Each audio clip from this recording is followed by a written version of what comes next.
Tanong ni Pops, paano daw ba malaman kung profit na or loss yung copy trading kay X na social trading app? So, check natin yan.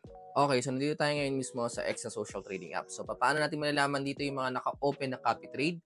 So, kailangan natin pinutin yung nasa pinakababa, yung nasa gitna. Okay, so ngayon, makikita natin sa taas yung assets natin, kung magkano. So, meron akong 44 USD. And then sa bandang baba nun, merong copying strategies. Dito natin ngayon makikita yung active at yung history. Okay, so sagutin muna natin yung unang tanong, paano daw ba malalaman yung sa profit?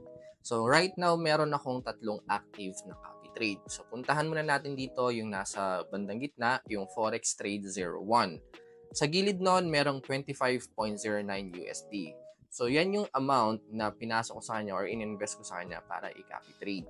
Ngayon, paano ko malalaman yung profit sa kanya? So, sa baba lang nun, may nakalagay dito na plus 209 USD o mahigit 9% nung initial na kapital na ginamit ko. Ang ibig sabihin nun, meron na akong profit sa kanya na $2. So, doon naman tayo sa pangalawa niyang tanong, paano malalaman yung sa talo, no? So, doon naman tayo sa taas, yung dito kay Gold 2. Sa gilid niya, meron akong 8.26 USD. So, yun yung in-invest ko sa kanya for copy trade.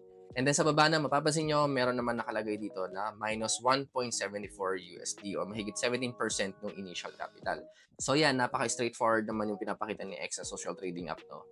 Na kapag meron kang profit, naka-plus sign yan, then color green, and then kapag may talo, may minus sign ka dito.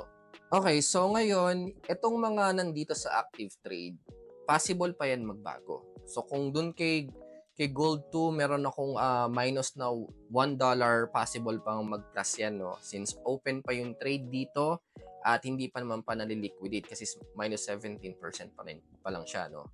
At hindi pa nahihit dito yung sinet ko na SL. Doon naman sa pangalawa, yung may profit ako na 2 USD, possible din yan na bumaliktad, no? Mag-minus kasi again, active pa yung trade na yan.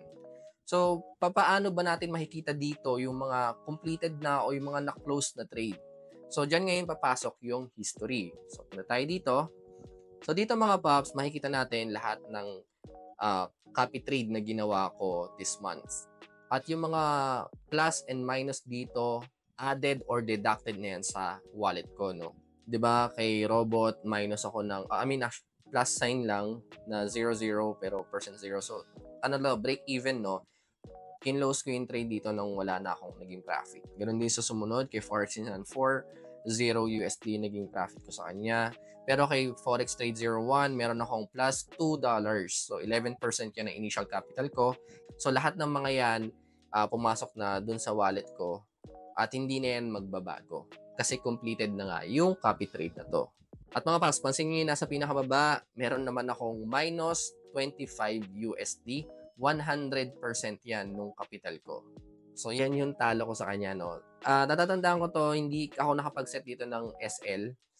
And kaya ang papansin nyo, naka 100%, talagang na-liquidate yung buong in-invest ko na amount, which is ngayon 25 USD. So, yan mga paps, no? Para lang din makita nyo na hindi laging panalo pag nagka-copy trade ka. Kaya kailangan maging, maingat, mabusisi tayo dun sa ikakopy natin na trader. Alright, so yun lang at sana nasagot ko yung tanong mo, Paps. At syempre, kung gusto nyo matry mag-copy trade using X na social trading app, just go to my bio, i-click nyo lang yung link na yan at pupunta kayo dito, select nyo lang yan to register. So yun lang muna mga Paps. Thank you. Bye-bye.